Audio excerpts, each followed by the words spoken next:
Hi everyone, hope you're all keeping well. As Mother's Day is tomorrow, I decided that I'd make a quick tutorial on how to make your own Mother's Day card since we're all cooped up in the house. This is a quick and easy card, you don't have to make it, but I would advise if you are stuck in the house with a mother or a guardian or a grandmother that it might be a good idea to make something for them to celebrate the day.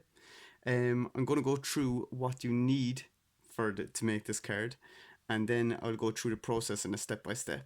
Okay, so make sure to follow along, and if you did create one or if you tried it out, maybe send us a photo and see how you get on, and let us know how your mothers or grandmothers or anyone enjoyed it. Okay, so what you need to get started is you need some coloured paper. I just used some hardback copybook paper that was yellow. Now you can use whatever you want. If you want to use newspaper or a magazine maybe, you can even just use coloured paper that you colour in yourself, or you can design the dress in whatever colour you want. I just decided to pick yellow. You'll need a blank white sheet of paper. I'll be showing that later what you'll need to use with that. Printer paper will do fine. And a small bit of card. What I used was the back of a Kellogg's cornflakes box, just because I didn't have any other card at home and I wanted to make this accessible for everyone. Then, what else you'll need? You'll need a paper clip. If you don't have one, don't worry. All you'll be short is the small coat hanger, but you don't actually need the coat hanger in it. You can make it without it. But if you do have a paper clip, that'd be advisable. You need pen, marker, pencil, a ruler, some Pritt stick, or you can use masking tape or whatever you have. Pritt stick is advisable though if you can find it, or any glue, and a pliers if you are using the coat hanger.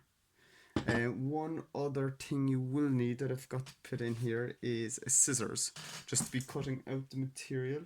Oh yeah, found my scissors, and a scissors. Perfect. Now I'm going to go through step by step how to do this. I'm going to start with the coat hanger, how to make that, then show you how to make the dress, the ribbon, and then how to assemble the whole card. Okay, so follow along. Okay, so these small little coat hangers, how we're going to make them is out of a simple paper clip. And what we're going to do is you're going to decide which way it's up. Usually it's the small part that comes out here. We're going to bend that upwards, bend the second bit upwards. Then what you're going to do is you're going to get your pliers, crimp it in here, and bend it up so it looks like this. Then what I found easier was I pushed this little part out just to cut the end. Now you can do this with a scissors if it works. I've seen it being done and it's just a small bit trickier. It's easier with a pliers, but if you don't have a pliers, use a scissors, and then you have your little coat hook. Now I will have to trim the end of that just to make it a small bit smaller, but you get the idea. So that's step one done. Now step two is creating the dress. So what you'll want to do is you'll want to draw a semicircle, use the curve of your hand to go around in this semicircle shape, bring it all the way around. Then you'll want to make a small little semicircle up here too. Try and make sure that it's around halfway.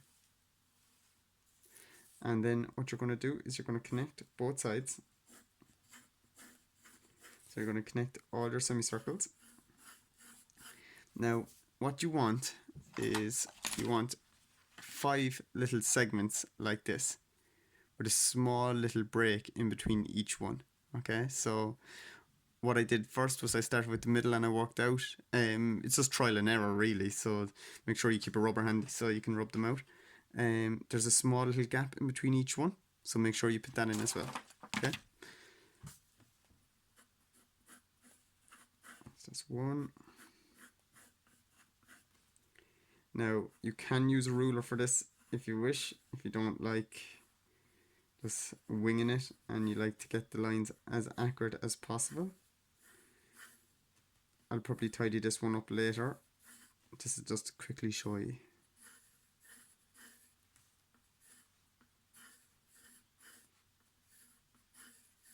Okay, so there's 1, 2, 3, 4, and 5. I'll just have to sort that line out there in a sec. Okay, so that's going to be my dress, or the bottom of the dress. Then to make the top, what you want to do is you want to find out what the width of this one is. So I like to draw 2 lines up and make the bottom like this. Now you'll need your coat hanger for this part, okay? So I'm going to just take the coat hanger, I'm going to place it in here. What this will do is it'll show me the width between the arms up the top, or the shoulder pads. So what you want to do is you want to line it up properly. Then you're going to curve it around.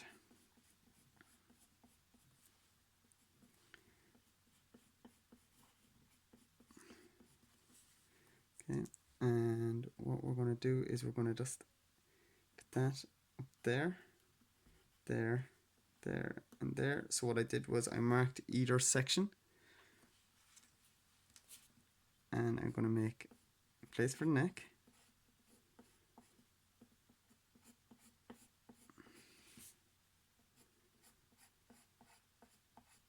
Just have to make it a small bit skinnier.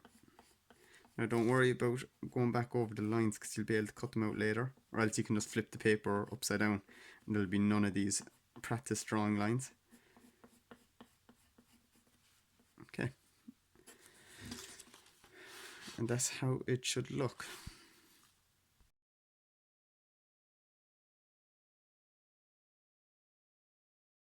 Now, as you can see, I straightened up some of the lines and I also numbered them 1 to 5. Now, in your final one, I probably wouldn't number them 1 to 5 because you'll probably end up seeing it going through it. But I just did this as a way of explaining it.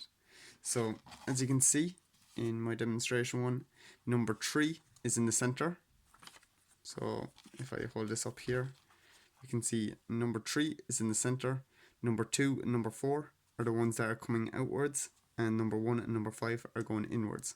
Okay, so that will just help you bear in mind how you're going to fold this. Okay, so what you'll want to be doing is number 5 is going to be at the bottom, so this fold is going to be coming up, which means this fold here is going to be coming down, and so on and so forth.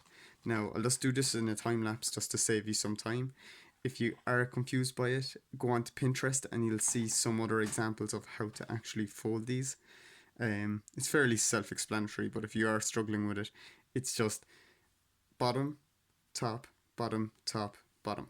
Okay, so that'll kind of help you figure out the layout. Okay.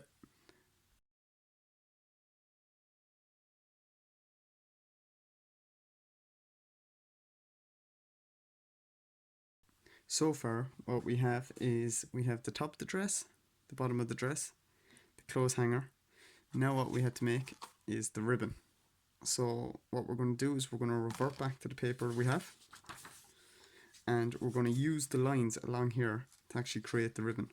So what I want you to do is cut the straight line up, and as you can see, it's the exact same width. So we're just going to color it in using our markers, and then we're going to be folding it. Okay, so I'm going to go back to a time lapse and I'll just show you how to fold it and start assembling it.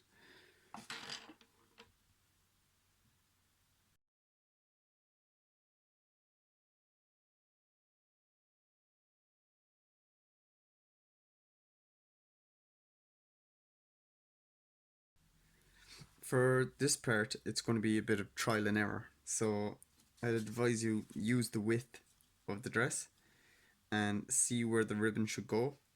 So you kind of want it halfway, or you can give more ribbon or more loose ribbon on the end. So it's really just trial and error, really. So what I like to do is put it over like that. You want to glue it underneath here.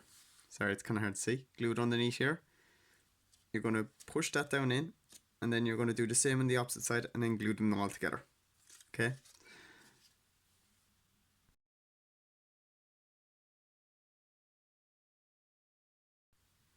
So, once you have all your parts ready to go, what we're going to do is we're going to get our sheet of cardboard.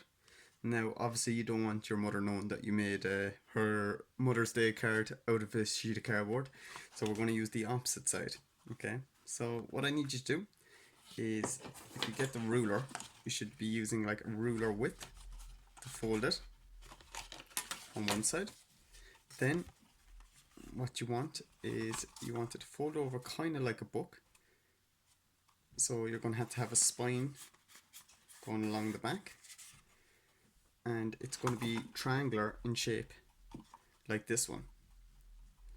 Okay, so once you have that folded, it should look something along the lines of this, with a fold going up here and the spine of the book along here, and this will all be stapled together both on the top and on the bottom.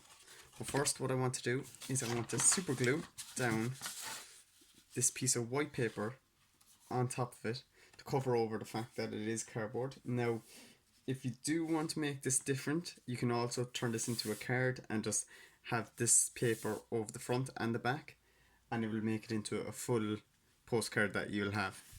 I didn't really want to do that. I just wanted to do something very quick and simple, so I'm only going to cover one side.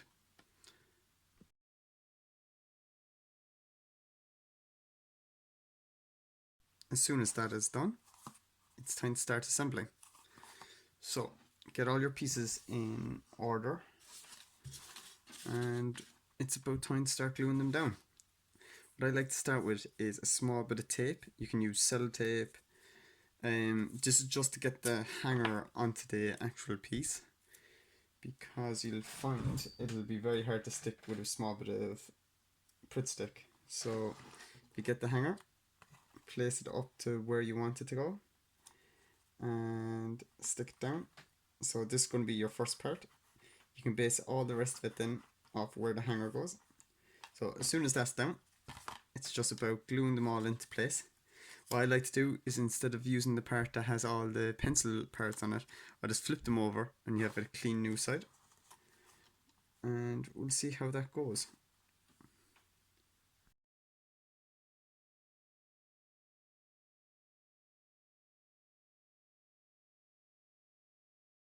And there we go. Now, as you can see, I absolutely snookered the writing down the bottom. That's probably because trying to film and write at the same time isn't the easiest thing to do. But you get the point. Put a bit more effort into the writing and tidy up a bit. I know the letters were down here, but that's only a demonstration model. As you can see, you can add as much effort as you want. You can put in other things. I've seen people adding flowers into the center. Look some of them up online. There's some fantastic ideas out there. You also have the back where you can write any messages from your brothers or sisters or any other family members you want to put into it, even the dogs. As I said, this can be for your mother, it can be for your grandmother, it can be for all the grandparents out there, anyone that you want to give a Mother's Day card to, or just a card to. This could be a nice idea. So give it a try if you want. It's, as I said, just a suggestion, and I hope it works for you. Best of luck, guys.